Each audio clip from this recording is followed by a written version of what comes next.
الحمد لله نحمده ونستعينه ونستغفره ونؤمن به ونتوكل عليه ونعوذ بالله من شرور أنفسنا ومن سيئات أعمالنا من يهده الله فلا مضل له ومن يضلل فلا هادي له ونشهد أن لا إله إلا الله وحده لا شريك له ونشهد أن سيدنا ومولانا محمدا عبده ورسوله أما بعد فأعوذ بالله من الشيطان الرجيم بسم الله الرحمن الرحيم والعصر إن الإنسان لفي خسر إلا الذين آمنوا وعملوا الصالحات وتواصوا بالحق وتواصوا بالصبر اللهم صل على محمد وعلى آل محمد كما صليت على إبراهيم وعلى آل إبراهيم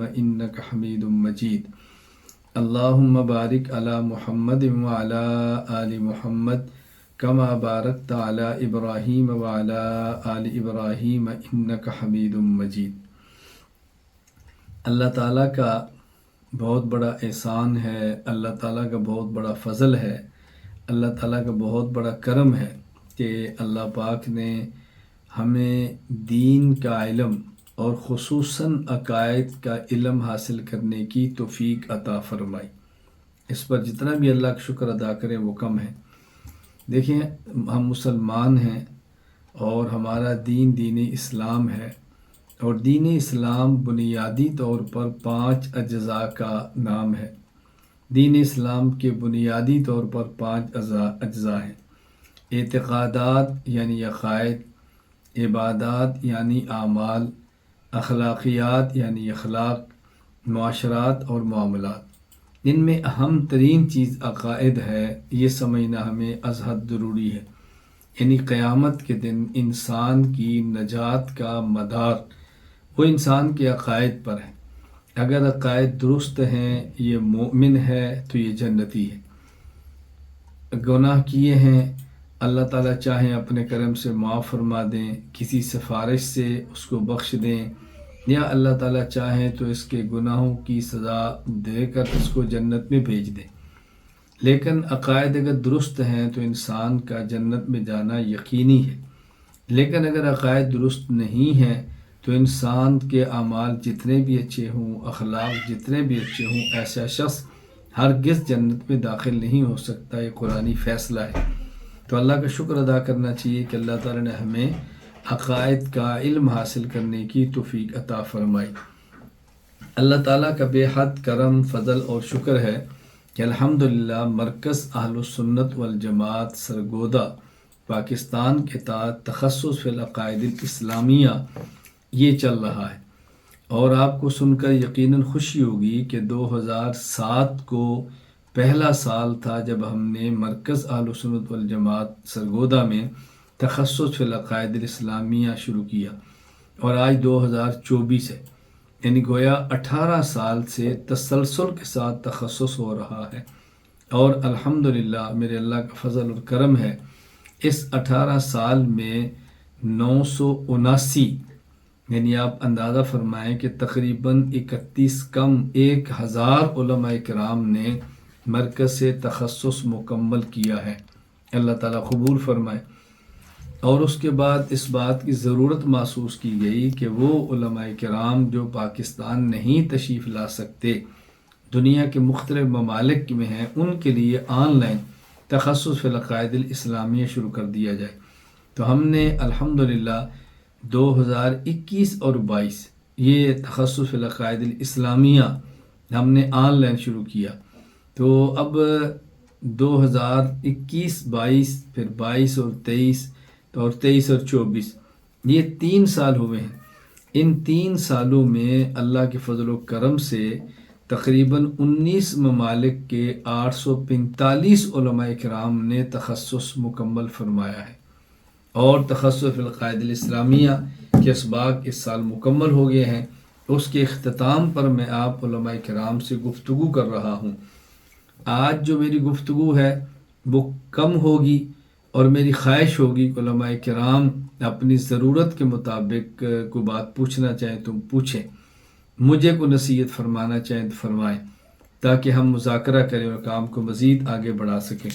میں آج کی مجلس میں چند ایک باتیں کہہ دیتا ہوں، اس کے بعد پھر آپ کو وقت دوں گا کہ آپ اگر ہمارے کام میں کوئی غلطی محسوس کریں، کوئی سقم محسوس کریں، کوئی چیز قابل اصلاح سمجھیں تو آپ اصلاح فرمائیں، کوئی اچھا مشورہ دینا چاہیں تو آپ حضرات اچھا مشورہ دیں، کوئی بات پوچھنا چاہیں تو آپ مجھ سے پوچھ لیں۔ میری عادت ہے میں جب بھی عقائد کو عنوان پر کسی سبق اور کتاب کو مکمل کرتا ہوں تو آخر میں طلباء اور علماء کرام کو وقت دیتا ہوں کہ آپ کوئی بات پوچھنا چاہیں تو پوچھ لیں۔ تو آج بھی ہم نے تخصص کے اختتام پر آپ کو وقت دینا تاکہ آپ کو بات پوچھنا چاہیں تو پوچھ لیں۔ میں چند ایک باتیں عرض کر دیتا ہوں۔ پہلی بات یہ سمجھیں کہ دین اسلام کے 5 اجزاء ہیں: اعتقادات، عبادات، اخلاقیات، معاشرات اور معاملات۔ ان میں اہم ترین چیز وہ عقائد ہے۔ میں یہ بات قسم اٹھا کر کہہ رہا ہوں، اگر کسی شخص کے عقائد درست ہوں اور اس کے نامہ اعمال میں کوئی ایک بھی نیک عمل نہ ہو تو انشاءاللہ وہ جنت میں جائے گا، اور اگر کسی شخص کے عقائد درست نہ ہوں اور اس کے نامہ اعمال میں کوئی ایک بھی گناہ نہ ہو تو یہ کبھی بھی جنت میں نہیں جا سکتا۔ جنت میں جانے کی بنیاد اصلی وہ انسان کے عقائد ہیں۔ باقی اگر اعمال میں فساد ہے، صغائر ہیں یا کبائر ہیں، چھوٹے ہیں یا بڑے گناہ ہیں، اللہ تعالیٰ اگر چاہیں تو اس کو جہنم میں بھیجیں، گناہوں کی سزا مکمل ہو اور پھر جنت میں داخل فرما دیں، یا اللہ تعالیٰ چاہیں تو پیغمبر یا حافظ یا عالم یا شہید یا نابالغ بچہ یا کسی کی شفاعت قبول فرمائے تو اس کے کبائر کو معاف فرما دے اور جنت میں بھیج دیں، اور یا اللہ تعالیٰ چاہے تو اپنے کرم سے اس کو معافی دیں اور جنت میں بھیج دیں، لیکن جنت میں یہ جائے گا جس کے عقائد درست ہے۔ دوسری بات یہ سمجھیں کہ ہم عقائد کی بات کرتے ہیں، کسی خاص عقیدہ کی بات نہیں کرتے۔ ہم نے مرکز اہل سنت والجماعت کے تحت، عالمی اتحاد اہل سنت والجماعت کے تحت، مرکز کے تحت تمام عقائد کو بیان کرنا ہے، تمام عقائد پہ دلائل دینے ہیں اور تمام عقائد کا تحفظ کرنا ہے۔ دیکھیں، دنیا میں کسی بھی شخص سے ہماری ذاتی کوئی لڑائی نہیں ہے۔ جو دین دوست ہے وہ ہمارا دوست ہے، جو دین دشمن ہے وہ ہمارا دشمن ہے۔ ہماری دوستی اور دشمنی کی بنیاد وہ اللہ کا دین ہے، ہماری ذاتیات اور مالیات وغیرہ ہرگز نہیں۔ اس لیے ہم نے توحید پر بھی کام کرنا ہے، ہم نے ختم نبوت پر بھی کام کرنا ہے، ہم نے مقام صحابہ پر بھی کام کرنا ہے، ہم نے اجتہاد و تقلید پر بھی کام کرنا ہے، ہم نے سوال و جواب قبر، حیات النبی، عصمت النبی صلی اللہ علیہ وسلم، توسل اور دیگر جتنے بھی عقائد ہم نے تمام پر کام کرنا ہے۔ تو ہم نے عقیدے کی بات نہیں، تمام عقائد کی بات کرنی ہے۔ جس شخص کی، جس علاقے کی جو ضرورت ہو وہ ہم سے استفادہ کرے گا، فائدہ حاصل کرے گا۔ ہم نے تقریراً بھی کرنا ہے، تحریراً بھی کرنا ہے۔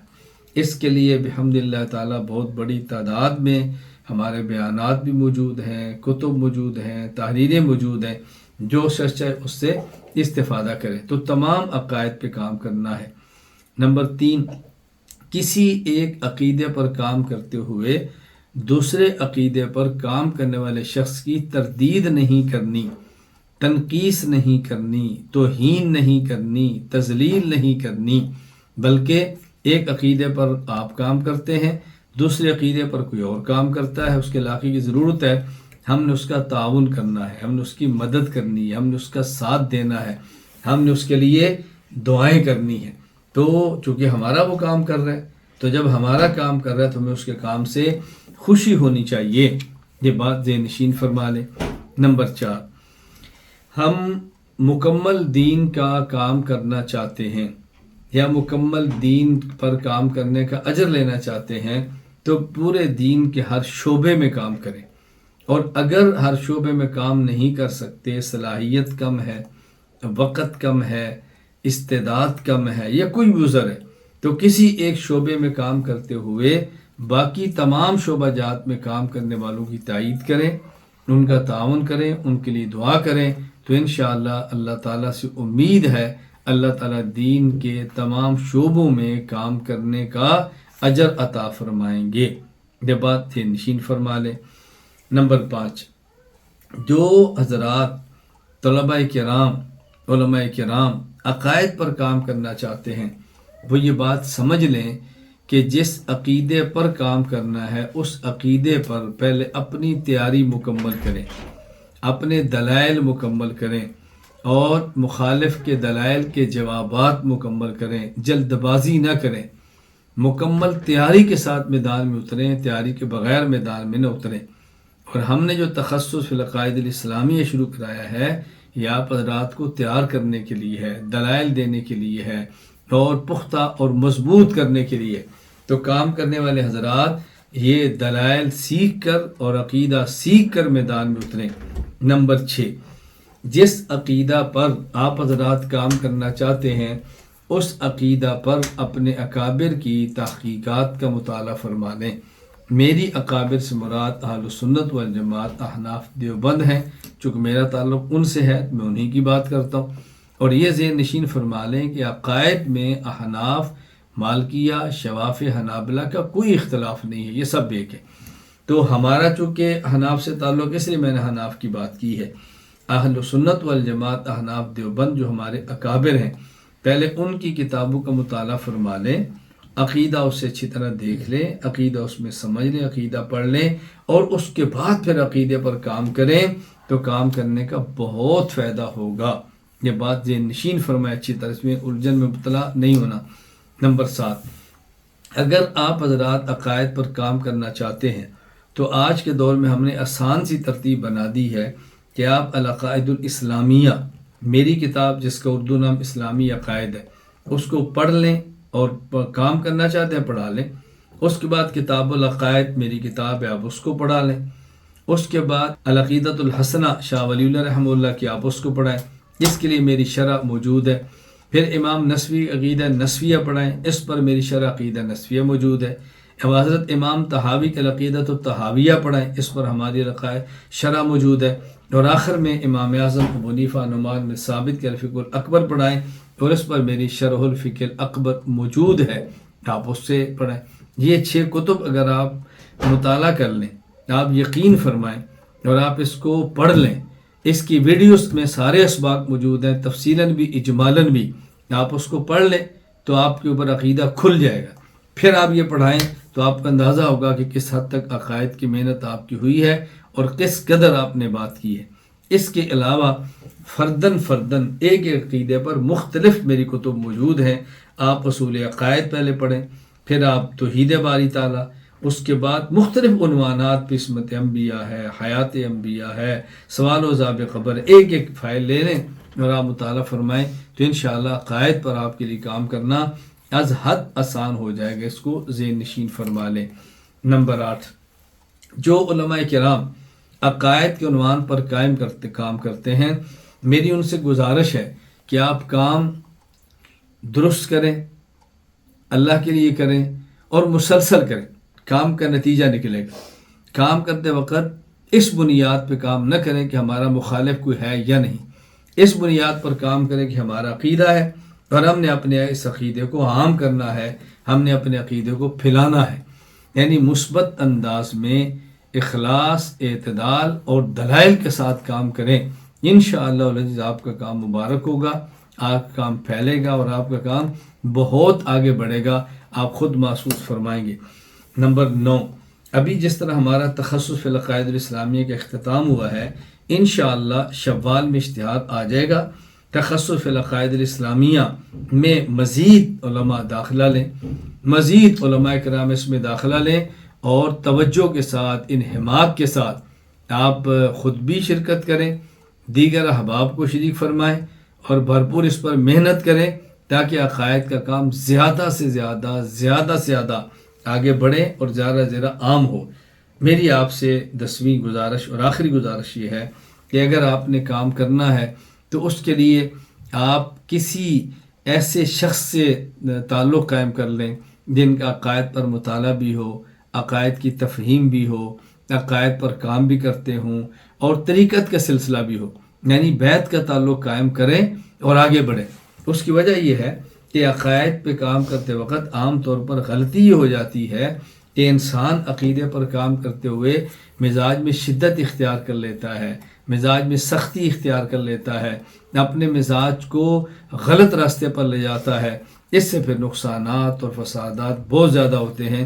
ضروری ہے کہ انسان عقیدے پر کام کرنے والا بطور خاص وہ کسی سے بیعت کا تعلق قائم کرے، اپنا اصلاحی تعلق قائم کرے، اپنا تزکیہ کرے اور میدان میں اترے۔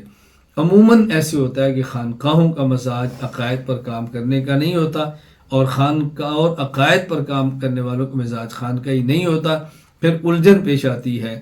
ہم نے اس الجھن کو دور کرنے کے لیے ترتیب ہی بنائی ہے کہ ہم نے خانقاہی اور عقائد کے کام کو اکٹھا کر دیا ہے۔ میں یہ چاہتا ہوں کہ عقائد کے کام کرنے والے علماء، ان کا تزکیہ بھی ہو، اصلاح باطن بھی ہو، اور ان کی تربیت بھی ہو۔ وہ تہجد، اشراق، چاشت، اوابین، نوافل، تسبیحات و تلاوت کا اہتمام بھی کریں، اور یہ لوگ اس طرح آگے بڑھیں، اس کا بے حد فائدہ ہوگا۔ اللہ تعالیٰ مجھے اور آپ سب کو توفیق عطا فرمائے۔ میں نے 10 گزارشات آپ کی خدمت میں کی ہیں، آپ اس پر توجہ دیں، اس کو اپنے پلے باندھیں اور مزید آگے نکلیں۔ اللہ مجھے اور آپ سب کو توفیق عطا فرمائے۔ میں نے بہت مختصر بات جان بوجھ کر کی ہے تاکہ علماء کرام کوئی بات پوچھنا چاہیں، مجھے مشورہ دینا چاہیں تو ہم کھل کر بات کر سکیں۔ آج کا وقت آپ کے لیے ہے۔ وآخر دعوانا ان الحمدللہ رب العالمین۔ الحمدللہ رب العالمین والصلاة والسلام علی رسولہ وعلی آلہ وصحابہ اجمعین۔ ربنا ظلمنا انفسنا وان لم تغفر لنا وترحمنا لنکونن من الخاسرین۔ رب اغفر وارحم انت خیر الراحمین۔ اللہم انا نسألک علما نافعا وعملا صالحا متقبلا ورزقا واسعا طیبا۔ اللہ تو ہم سے دین کا کام لے، ہماری نسلوں سے کام لے، دین کی مقبول خدمت کرنے کی یا اللہ تو ہمیں توفیق عطا فرما۔ اے اللہ تو رضا کا فیصلہ فرما، اے اللہ تو قبولیت کا فیصلہ فرما، پورے عالم میں کام کے لیے میں قبول فرما لے۔ اے اللہ اہل ذکر، اہل علم، اہل خیر اور طالبین حق کے قلوب کو متوجہ فرما دے۔ یا اللہ تمہاری اس محنت کو، کاوش کو قبول فرما۔ تخصص پڑھانے والے اساتذہ کو اپنی شان کے مطابق نواز دے۔ اے اللہ پڑھنے والوں کو اپنی شان کے مطابق اے اللہ تو نواز دے۔ اے اللہ کریم، اے اللہ کریم، اے اللہ کریم، بیان کرنے والی زبان عطا فرما۔ اللہ ہمیں سمجھنے والا دل عطا فرما، محفوظ کرنے والا دماغ عطا فرما۔ اے اللہ جو اسباب اور وسائل چاہیے ان عقائد کی محنت کے لیے اپنے کرم سے، فضل سے سب کو قبول فرما اور سب عطا فرما۔ اے اللہ اخلاص اور للہیت کی نعمت عطا فرما۔ وصلی اللہ تعالی علی رسولہ خیر خلقہ محمد وعلی آلہ وصحبہ اجمعین، آمین برحمتک یا ارحم الراحمین۔